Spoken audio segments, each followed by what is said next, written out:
ಇನ್ನು ಮಂಗಳೂರಿನಲ್ಲಿ ಅಬ್ದುಲ್ ರಹೀಂ ಹತ್ಯೆ ಪ್ರಕರಣಕ್ಕೆ ಸಂಬಂಧಪಟ್ಟಂತೆ ಎಂಎಲ್ಸಿ ಬಿಕೆ ಹರಿಪ್ರಸಾದ್ಗೆ ವಿಶೇಷ ಜವಾಬ್ದಾರಿಯನ್ನು ನೀಡಲಾಗಿದೆ. ಮಂಗಳೂರಿಗೆ ತೆರಳೋದಕ್ಕೆ ಬಿಕೆ ಹರಿಪ್ರಸಾದ್ಗೆ ಸೂಚನೆಯನ್ನ ಕೊಡಲಾಗಿದೆ. ಹರಿಪ್ರಸಾದ್ ನಿವಾಸಕ್ಕೆ ಇವತ್ತು ಮುಖ್ಯಮಂತ್ರಿಗಳು ಭೇಟಿಯನ್ನ ಕೊಟ್ಟಿದ್ರು. ಈ ಸಂದರ್ಭದಲ್ಲಿ ಈ ರೀತಿಯಾಗಿರುವಂತಹ ಸೂಚನೆಯನ್ನ ಕೊಡಲಾಗಿದೆ. ಮಂಗಳೂರಿಗೆ ತೆರಳಿ ಪರಿಸ್ಥಿತಿಯನ್ನ ಅವಲೋಕಿಸಿ ಕಾನೂನು ರೀತಿ ಕ್ರಮಕ್ಕೆ ಸಿದ್ದರಾಮಯ್ಯ ಸೂಚನೆಯನ್ನ ಕೊಟ್ಟಿದ್ದಾರೆ. ಮಂಗಳೂರಿನಲ್ಲಿ ಶಾಂತಿ ಸಭೆ ನಡೆಸೋದಕ್ಕೆ ಸಿಎಂ ಸೂಚನೆ ಕೊಟ್ಟಿದ್ದಾರೆ. ಮಂಗಳೂರಿನ ಗಲಭೆಗಳ ಬಗ್ಗೆ ಹರಿಪ್ರಸಾದ್ ಹಾಗೂ ಮುಖ್ಯಮಂತ್ರಿಗಳು ಚರ್ಚೆಯನ್ನ ನಡೆಸಿದ್ದಾರೆ. ಮುಸ್ಲಿಂ ಮುಖಂಡರ ಜೊತೆಗೂ ಕೂಡ ಹರಿಪ್ರಸಾದ್ ನಿಕಟ ಸಂಬಂಧವನ್ನ ಹೊಂದಿದ್ದಾರೆ. ಹೀಗಾಗಿ ಮಂಗಳೂರಿಗೆ ತೆರಳಿ ಅಲ್ಲಿನ ಪರಿಸ್ಥಿತಿಯನ್ನ ತಿಳ್ಕೊಳ್ಳೋದಿಕ್ಕೆ ಸೂಚನೆಯನ್ನ ಕೊಟ್ಟಿದ್ದಾರೆ. ಜವಾಬ್ದಾರಿಯನ್ನು ವಹಿಸಲಾಗಿದೆ. ಬಿಕೆ ಹರಿಪ್ರಸಾದ್ ಅವರಿಗೆ ವಿಶೇಷ ಜವಾಬ್ದಾರಿಯನ್ನು ಮುಖ್ಯಮಂತ್ರಿಗಳು ಕೊಟ್ಟಿದ್ದಾರೆ. ಇವತ್ತು ಬೆಳಿಗ್ಗೆ ಮುಖ್ಯಮಂತ್ರಿಗಳು ಬಿಕೆ ಹರಿಪ್ರಸಾದ್ ಅವರ ನಿವಾಸಕ್ಕೆ ತೆರಳಿ ಅಲ್ಲಿ ಚರ್ಚೆಯನ್ನ ಮಾಡಿದ್ರು.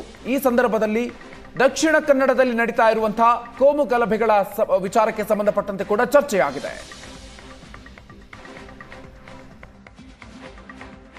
ಯಾರೇ ಎಷ್ಟೇ ಪ್ರಭಾವಿಗಳಿದ್ರು ಕೂಡ ಕಾನೂನು ರೀತಿಯ ಕ್ರಮ ತಗೋತೀವಿ. ಗೊತ್ತಾಯ್ತಾ? ಯಾರು ಕಾನೂನಿಗಿಂತ ದೊಡ್ಡವರಲ್ಲ, ಕಾನೂನೇ ಎಲ್ರಿಗಿಂತ ದೊಡ್ಡದು. ಅದರಿಂದ ಕಾನೂನು ರೀತಿಯ ಕಠಿಣವಾದಂತ ಕ್ರಮ ತಗೋತೀವಿ.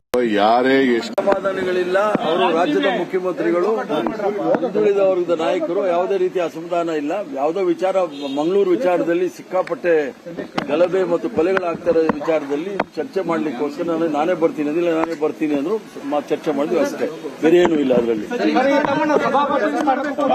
ನೋಡಿ, ಅಲ್ಲ ಪಾಲಿಟಿಕ್ಸ್ ಏನೂ ಇಲ್ಲ, ಬರೀ ಮಂಗಳೂರು ಅಷ್ಟೇ. Thank you sir. ಇನ್ನೂ ಒಂದು ಚರ್ಚೆ ಸರ್, ಈ ಭೇಟಿ ಒಂದು ರೀತಿಯ ಸಂದೇಶ ರವಾನೆ ಪಕ್ಷದೊಳಗಡೆ. ಅದು ನಿಮ್ಮ ಅನಿಸಿಕೆಗಳು, ನೀವೇನು ಬೇಕಾದ್ರೂ ಅನ್ಕೊಳ್ಬಹುದು. ಅದಕ್ಕೆ ನಾನೇನು ಹೇಳಲಿಕ್ಕಾಗೋದಿಲ್ಲ. ಕೇವಲ ಮಂಗಳೂರಿನಲ್ಲಿ ಕರಾವಳಿಯಲ್ಲಿ ಯಾವ ರೀತಿ ಶಾಂತಿ ನೆಲೆಸಬೇಕು ಅನ್ನೋದಕ್ಕೆ ಕೆಲವು ವಿಚಾರಗಳನ್ನ ಮಾತಾಡಿದ್ವಿ, ಬಾಕಿ ಏನು ವಿಚಾರ ಇಲ್ಲ. ಇನ್ನು ಗೃಹ ಸಚಿವರು ಕೂಡ ಪ್ರತಿಕ್ರಿಯೆ ಕೊಟ್ಟಿದ್ದಾರೆ. ಕೋಮು ಗಲಭೆ ಹತ್ತಿಕ್ಕದೆ ಬಿಡೋದಿಲ್ಲ ಅಂತ ಹೇಳಿದ್ದಾರೆ. ಆಂಟಿ ಕಮ್ಯುನಲ್ ಫೋರ್ಸ್ ತಕ್ಷಣ ಜಾರಿಗೆ ಬರುತ್ತೆ ಅಂತ ಬೆಂಗಳೂರಿನಲ್ಲಿ ಗೃಹ ಸಚಿವ ಪರಮೇಶ್ವರ್ ಹೇಳಿಕೆ ಕೊಟ್ಟಿದ್ದಾರೆ. ಕೊಲೆಗೆ ಕೊಲೆಯಂತೆ ಪ್ರತಿಕಾರ ನಡೀತಾ ಇದೆ, ಯಾವುದೇ ಮುಲಾಜಿಲ್ಲದೆ ಕ್ರಮವನ್ನ ಕೈಗೊಳ್ತೀವಿ, ದ್ವೇಷ ಭಾವನೆ ಬಂದ್ರೆ ಸಮಾಜ ಎಲ್ಲಿ ಉಳಿಯುತ್ತೆ ಅಂತ ಹೇಳಿದ್ದಾರೆ ಗೃಹ ಸಚಿವ ಪರಮೇಶ್ವರ್ ಅವರು. ಯಾವುದೇ ಮುಲಾಜಿಲ್ಲದೆ ಕ್ರಮವನ್ನ ಕೈಗೊಳ್ತೀವಿ ಅಂತ ಹೇಳಿದ್ದಾರೆ. ಆಂಟಿ ಕಮ್ಯುನಲ್ ಫೋರ್ಸ್ ಅನ್ನ ತಕ್ಷಣ ಜಾರಿಗೆ ಬರೋ ರೀತಿಯಲ್ಲಿ ಸರ್ಕಾರ ಆದೇಶ ಹೊರಡಿಸಿದೆ. ಅದಕ್ಕೆ ಏನೆಲ್ಲ ಕ್ರಮ ತಗೋಬೇಕೋ ಅದನ್ನು DG ಅವರು ತಗೊಳ್ತಾರೆ. ನಾವು ಇದನ್ನು ಭಾಳ ಸೂಕ್ಷ್ಮವಾಗಿ, ಸೂಕ್ಷ್ಮ ಪ್ರದೇಶ ಅಂತೇಳಿ ಪರಿಗಣಿಸಿದ್ದೇವೆ. ಈ ಭಾಗವನ್ನು ದಕ್ಷಿಣ ಕನ್ನಡ ಜಿಲ್ಲೆ ಇರ್ಬೋದು, ಉಡುಪಿ ಇರ್ಬೋದು, ಶಿವಮೊಗ್ಗ ಇರ್ಬೋದು, ಈ ರೀತಿ ಕಮ್ಯುನಲ್ ಆ್ಯಕ್ಟಿವಿಟೀಸ್ಗಳು ಎಲ್ಲೆಲ್ಲಾಗುತ್ತೆ ಇವುಗಳನ್ನ ಭಾಳ ಸೂಕ್ಷ್ಮ ಪ್ರದೇಶಗಳಾಗಿ ನಾವು ಪರಿಗಣಿಸ್ತೇವೆ. ಮತ್ತು ಯಾರನ್ನು ಮುಲಾಜಿಲ್ಲದೆ ನಾನು ಹೇಳೋದಿಲ್ಲ, ಏನು ಕ್ರಮ ತಗೊಳ್ತೀವಿ ಅಂತ ಹೇಳೋದಕ್ಕೆ ಹೋಗೋದಿಲ್ಲ. ಖಂಡಿತವಾಗಿ ಇದನ್ನು ಹತ್ತಿಕ್ಕದೆ ಬಿಡೋದಿಲ್ಲ. ಈ ಏನು ಕೋಮು ಗಲಭೆಗಳಾಗ್ತಾ ಇದೆ ಅಥವಾ ಯಾವುದೇ ಈ ರೀತಿ ಉದ್ದೇಶದಿಂದ ಕೊಲೆಗಳಾಗ್ತಾ ಇದೆ, ಅದನ್ನು ಹತ್ತಿಕ್ಕದೆ ಬಿಡೋದಿಲ್ಲ ಸರ್ಕಾರ. ಯಾವ ಮುಲಾಜಿಲ್ಲದೆ ಕೂಡ ನಾವು ಕ್ರಮವನ್ನು ತಗೊಳ್ತೀವಿ. ಅಲ್ಲಿ ಒಂದು ವಾತಾವರಣ ಕೆಡಿಸ್ಬಿಟ್ಟಿದ್ದಾರೆ, ವಾತಾವರಣ ಕೆಟ್ಟಿದೆ. ಒಬ್ಬರು ಇವರು ಮರ್ಡರ್ ಮಾಡಿದ್ರೆ ಅವರೊಂದು ಮರ್ಡರ್ ಮಾಡೋದು, ಅವರೊಂದು ಮಾಡಿದ್ರೆ ಇವ್ರು ಮಾಡೋದು, ಈ ರೀತಿ ಈ ದ್ವೇಷ ಭಾವನೆ ಬಂದರೆ ಸಮಾಜ ಎಲ್ಲಿ ಉಳಿಯೋದು, ಅಲ್ಲಿ ಜೀವನ ಮಾಡೋಕ್ಕಾಗುತ್ತಾ?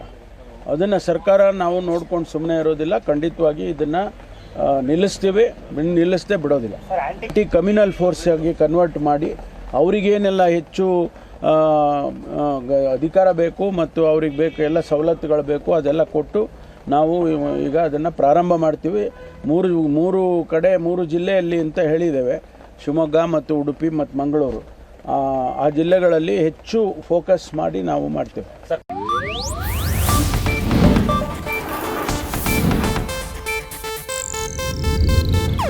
ಇದು ಏಷ್ಯಾನೆಟ್ ನ್ಯೂಸ್ ನೆಟ್ವರ್ಕ್ ಪ್ರಸ್ತುತಿ.